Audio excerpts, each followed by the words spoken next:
யோசேப்பை 30 வயதுல எகிப்தினுடைய ராஜாவுக்கு முன்பாக ஒரு மிகப்பெரிய பொறுப்பை கொடுக்க வேண்டும் என்கிறது ஆண்டவருடைய பெரிய திட்டம்.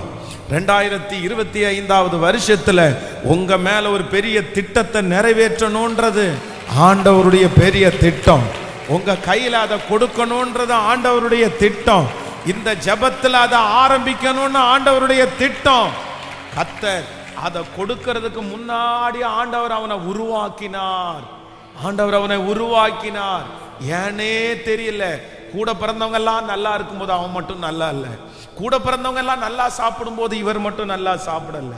கூட பிறந்தவங்க எல்லாரும் ஜாலியா இருக்கும்போது இவர் மட்டும் ஜாலியா இல்லை. எல்லாத்துலயும் பாத்தீங்க அப்படின்னு சொன்னா இந்த பையனுக்கு மட்டும் வித்தியாசமான ஒரு அனுபவம். காரணம் என்ன அப்படின்னு சொன்னா, அவங்க யாரையும் கண்டு போய் கர்த்தர் மேல உட்கார வைக்க போறதில்லை.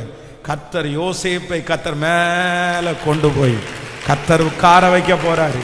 நான் தீர்க்க தரிசனமா சொல்லுவேன், ஆண்டவர் உங்களை உருவாக்கி கொண்டிருக்கிறார்.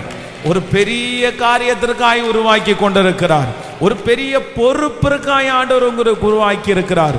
ஒரு பெரிய விசாலத்தில் ஆண்டவர் உங்களை கர்த்தர் உருவாக்கி கொண்டிருக்கிறார்.